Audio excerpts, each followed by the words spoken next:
Assalamualaikum warahmatullahi wabarakatuh. Perkenalkan, saya Abi Abdillah, calon guru penggerak Angkatan 7 Kabupaten Ogan Ilir. Saya bertugas di SMA Negeri 1 Tanjung Batu. Pada kesempatan ini, saya akan menyampaikan koneksi antar materi pada modul 1.4 tentang budaya positif. Saya akan menyampaikan keterkaitan dari filosofi Ki Hajar Dewantara, nilai dan peran guru penggerak, visi guru penggerak, dan budaya positif. Menurut Ki Hajar Dewantara, tujuan pendidikan adalah menuntun segala kodrat yang ada pada anak didiknya agar mereka mencapai kebahagiaan dan keselamatan yang setinggi-tingginya, baik sebagai individu maupun sebagai bagian dari masyarakat. Ki Hajar Dewantara menegaskan bahwa pendidikan hendaknya sesuai dengan kodrat alam dan kodrat zaman, sehingga pendidikan itu bersifat dinamis, bukan statis. Ki Hajar Dewantara juga berpendapat bahwa seorang guru haruslah menghamba pada muridnya. Artinya, pendidikan haruslah berpusat pada murid. Guru harus mengetahui kebutuhan, kemampuan, bakat, dan minat muridnya agar guru mampu menciptakan pembelajaran yang bermakna bagi murid. Menurut Ki Hajar Dewantara, pendidik diibaratkan sebagai seorang petani yang menuntun tumbuhnya tanaman dan memastikan tanaman itu tumbuh dengan subur. Sekolah diibaratkan sebagai tempat bercocok tanam, sehingga guru harus mengusahakan sekolah menjadi lingkungan yang menyenangkan, menjaga dan melindungi murid-murid dari hal-hal yang tidak baik, sehingga karakter murid tumbuh dengan baik juga. Hubungan atau keterkaitan budaya positif dan pembelajaran berpihak pada murid. Ketika suasana positif telah tercipta di dalam kelas, maka pembelajaran yang berpihak pada murid akan bisa dilaksanakan dengan baik, seperti meniadakan hukuman sebagai bentuk disiplin terhadap murid, diganti dengan membuat kesepakatan kelas bersama antara guru dan murid. Filosofi Ki Hajar Dewantara menekankan bahwa dunia anak adalah dunia bermain. Tugas seorang pendidik adalah menciptakan suasana yang positif dalam pembelajaran di kelas dengan memahami bahwa kodrat anak adalah bermain. Dengan bermain, murid dapat mengolah cipta dan rasa sehingga menjadi sebuah karya dan budi pekerti. Dengan begitu, suasana positif yang diciptakan dapat membantu proses pembelajaran yang berpihak pada murid. Selanjutnya, nilai dan peran guru penggerak. Ada beberapa nilai-nilai yang harus dimiliki seorang guru penggerak.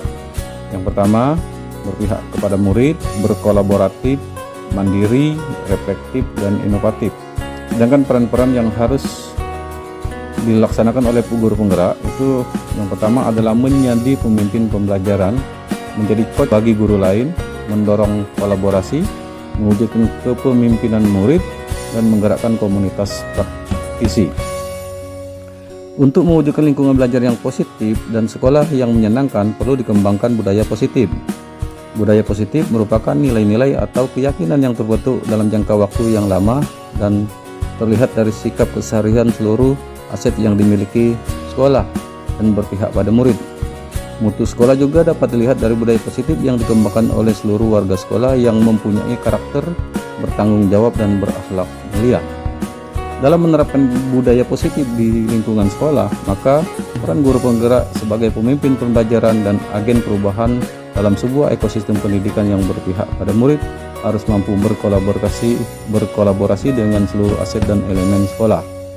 Guru penggerak haruslah memiliki visi yang jelas, terukur dalam mewujudkan sebuah perubahan di lingkungan sekolah. Visi merupakan suatu gambaran masa depan yang belum terjadi. Visi dapat terwujud bila ada kolaborasi antara semua warga sekolah. Oleh karena itu, untuk mewujudkan visi diperlukan langkah konkret dengan menggunakan pendekatan inquiry apresiatif melalui tahapan yang namanya tahapan Bagja. Tahapan-tahapan Bagja tersebut meliputi 1. Buatlah pertanyaan, 2. Ambillah pelajaran, 3. Galilah mimpi, 4. Jabarkan rencana, dan yang kelima, atur eksekusi. Peran guru penggerak sebagai pemimpin pelajaran dan agen perubahan dalam sebuah ekosistem pendidikan yang berpihak pada murid harus mampu berkolaborasi dengan seluruh aset dan elemen sekolah untuk mewujudkan visi sekolah melalui pendekatan berbasis kekuatan inquiry apresiatif dengan tahapan Bagja. Keterkaitan budaya positif dan visi guru penggerak. Budaya positif menjadi salah satu komponen utama yang dapat mewujudkan visi. Oleh karena itu, budaya positif perlu dikembangkan dengan baik di lingkungan sekolah. Budaya positif dapat terwujud dengan adanya kerjasama dan kolaborasi oleh seluruh warga sekolah. Budaya positif dapat dimulai dengan menerapkan disiplin positif, yaitu penerapan disiplin tanpa ancaman dan hukuman, melainkan menerapkan kedisiplinan dengan meningkatkan dan menumbuhkan kesadaran pada diri anak dalam berdisiplin. Selanjutnya pada kesempatan ini saya juga akan menyampaikan tentang budaya positif. Langkah awal membangun budaya positif di sekolah dimulai dengan membuat kesepakatan kelas atau keyakinan kelas yang melibatkan murid dan guru. Hasil kesepakatan kelas tersebut dilaksanakan oleh seluruh warga kelas dengan penuh tanggung jawab. Bila budaya positif di kelas telah dilaksanakan dan menjadi kebiasaan secara konsisten, maka akan terwujud suasana belajar di kelas yang aman, nyaman, dan menyenangkan. Budaya positif ini akan menimbulkan rasa aman, rasa nyaman pada diri murid dalam proses pembelajaran. Budaya positif juga akan mendorong murid untuk berpikir, menyampaikan gagasan-gagasannya, bertindak mandiri, disiplin, dan bertanggung jawab. Bagi murid yang melakukan pelanggaran, guru dapat mengambil langkah tindakan yang ideal melalui restitusi. Restitusi adalah proses menciptakan kondisi bagi murid untuk memperbaiki kesalahan mereka sehingga mereka bisa kembali pada kelompok mereka dengan karakter yang lebih kuat menurut pendapat Gosen. Ada 5 posisi kontrol yang bisa diterapkan oleh guru. Yang pertama, sebagai penghukum. Pada posisi ini suara guru itu kelihatan keras, menghardik, membentak, berkacak pinggang, menggunakan hukuman fisik atau verbal dan non-verbal. Yang kedua ialah pembuat mereka bersalah atau pembuat murid bersalah. Suara guru lebih lembut, tenang, tapi membuat orang merasa tidak nyaman dan merasa bersalah. Kemudian posisi yang ketiga itu sebagai teman. Suara guru terdengar ramah, tidak menyakiti murid, tapi murid akan tergantung pada guru tersebut. Kemudian posisi kontrol guru yang keempat adalah pemantau. Pada posisi ini guru bertindak sebagai pengawas pada peraturan dan konsekuensi. Kelima adalah posisi guru sebagai manajer. Guru dan murid bersama-sama mencari solusi pada permasalahan yang dihadapi. Berikut adalah tahapan dari segitiga restitusi. Yang pertama adalah dengan memvalidasi tindakan yang salah.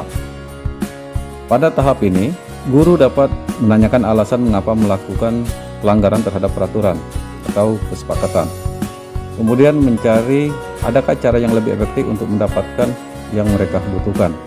Yang kedua adalah menstabilkan identitas. Jadi pada kondisi ini kita dapat membuat kondisi bahwa murid seolah-olah bukan satu-satunya yang pernah melakukan kesalahan. Setiap orang pasti pernah melakukan kesalahan. Kemudian tahapan yang ketiga yaitu menanyakan keyakinan. Pada tahapan ini guru menanyakan keyakinan apa yang sudah disepakati.